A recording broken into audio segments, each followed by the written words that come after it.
Alexandra, tu vas pas les laisser en paix. À toi. Elle va pas dormir en paix. Alexandra, tu ne dors pas en paix.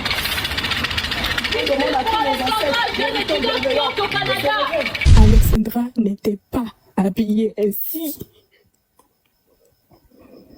Alexandra était accompagnée.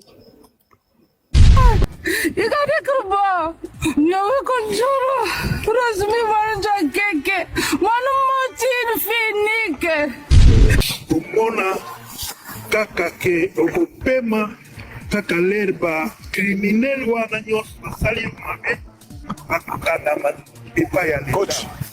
Oui, bonjour, bonsoir, Balandignon, surtout il y a Dembanza London TV. C'est moi, votre humble Moutuna Combo, il y a Denis Merveille. Voilà, tout ça toujours pour continuer par rapport, il y a affaire Oyo. Ils ont ça là vraiment pas si ma casse dans mon thème. De ces, il y a Sœur Nabiso, na Combo, il y a Alexandra. Wakufaki à partir à Canada. Vraiment, bande koto landa, to partager, to aimer, c'est très important. Dembanza London TV. Encore une fois de plus, merci de partager la émission, de commenter, de liker. Décès ya sœur Nabiso Alexandra à partir à Canada, bandeko kino siko et opé sabiso mutema pasi parce que il y a de controverse et tout. Bato mususu balobi que non culpabilité à côté maman, misu ezali yemoko mwana, misu ezali que ezali une affaire sociale oyo et zone internet tellement makasi, surtout communauté africaine et congolaise en particulier. Ba makambo tu merci ka awa mama ya Alexandra. Mama ya Alexandra ba te solo la président de la République Fatou Beton pour bazwa solution par rapport à makambo ndinga koleka. Ezaka raté ki kolongola nzoto ko uta nango Canada ko na Kinshasa. Mais il y a aussi d'autres choses au bateau ko se référer nango comme par exemple autopsie. Mundele a travaillé à misi autopsie ba résultat bimi o ko bimawana. Mais reste encore une autre chose, autobina combo ya ba enquête. Est-ce que ba enquête ezo kende comme il faut? Est-ce que ba enquête ego suka ti bipai wapi ba rozwa moto oyo azali coupable na makambo oyo esali biso passe. Yango monique communauté congolaise ba telemi mama ya Mowegi parce que azali unique fito bosa na yango te. Soit azalaki na 2 3 to 4 peut-être ngeza de mususu mais moi na kaka moko abota banda mukili banda lobi ke moi na ye moko abota moi na liboso na ye moi na mibale na ye pe moi na suka na ye ye wanande Alexandra. Alors Alexandra tiki biso na makambu moi mingi to mo ba vidéo zo circuler na internet que abandaki ko circuler azotambola na côté forêt otobenyango na komba parc na île. Moi, je côté à forêt, côté à parc et tout, mais subitement, tout le monde est sous vidéo.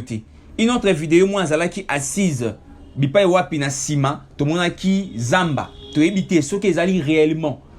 Place oyo, et à koufela qui, place oyo, bah, on les va qui, ou soit les alaki vidéo, les alaki antérieurement. Mi balobi qui est à kala, mi balobi qui est à sika. Donc, en conclusion, ils ont été, tout perdre, c'est on a biso na combo ya Alexandra, monter ma passe mingi. Sa mère avait décidé autrement. Malgré tout ce le président de la République, malgré tout ce compromis que moi na à Kolongwa Canada à Koya Kinshasa, malgré tout le monde qui koloba, mais sa mère a une ambassade à Canada. Maman ya Alexandra, Martine, a une ambassade à Canada, a qui lancé Babylone traditionnellement parlant.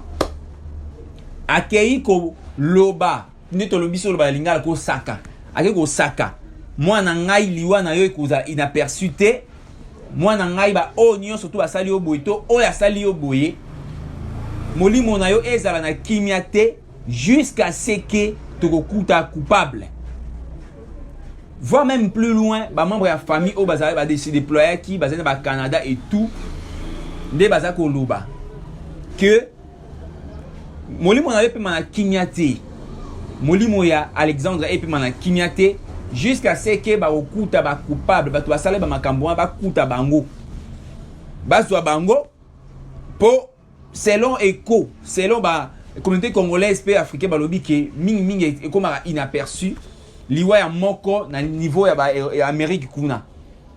Yango wana bakei ko ta pression na gouvernement canadien que procès oyo ya Alexandre ndenge auti ko kufa tiki biso ezali d'une manière cruelle et ko suka boete. Il faut ba coupable ba monato soit coupable à monana. Toki ba ndenge ezongi boyeke boye ezongi boyeke boye na audio ezali ko circuler na ba réseaux sociaux que proche ya Alexandre Martin azo témoigner ba dernier moment bazala kina victime que victime tozaki na ensemble et c'est qui était à sa mois déplacement mouké après a disparaîtra qui tout moins qui est lisusuti audio lobi lisusuki moko ozalaki mobali hein to balika muté pour déjà muto utoku tika biso ozalaki donc copain na ye bazalaki na ba rancune na mutu oyo asepela Alexandre Makasi bazali ba rancune oyo sala ki créa ki ba bitumba et tout ça mutu azalaki proche on est ça hier Alexandre Litoy et sala ki a se déplacer a kenina musika nde na simanyo surtout ko kisami yango bazo pointer doigt ke ekoki kozala ye nde mutu akoki kozala sima ya liwa ya Alexandre. Jusque là on doit confirmer boza audio bimaki, on doit confirmer d'abord audio ndenge oyo yango e bimelaki. Alors toki retenir nini? Gouvernement congolais justement à ce musala nae malgré l'ambassade congolaise, ambassade zaki na kati candidat kuna balakisa ke musapi na communauté congolaise ba pointa ki ba doit balobi ke vous allez vraiment responsable et tout fêter par rapport à Oekomeli Bisso, puisque tant on a ça qui cri d'alerte que tout ça que Alexandra, il fallait implication et à la directe, implication à l'État congolais à la directe, c'est-à-dire que Namboka va pas kuna implication aux à l'ambassade, il fallait à la directement lié, mais tout le monde a notre grande surprise tant que tout le monde mutakufi de tout le monde participation y a l'État congolais ou soit l'ambassade, consulaire ou ambassade du congolais, nakati ya ambassade congolaise nakati ya mboka wana donc et ça là qui vraiment pas si batirme ça là qui moins belé jusqu'ici toujours compromis non ya malunga te mais ba enquête ezali toujours en cours photo e bango autopsie yango wana ese bimaki déjà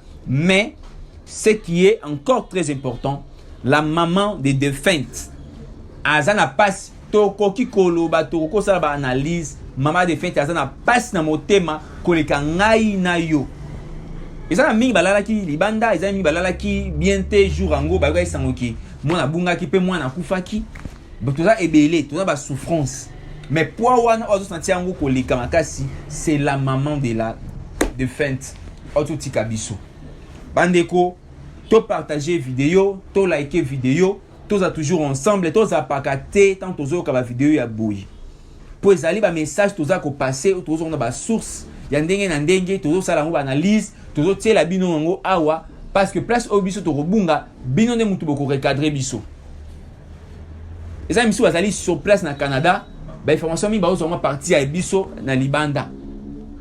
Alors toza la toujours l'habitude de partager aka ceux qui to commenter ceux to critiquer mais et l'autre évidemment ka ezali ko finga to finga vraiment te et ça la rabiso bien te.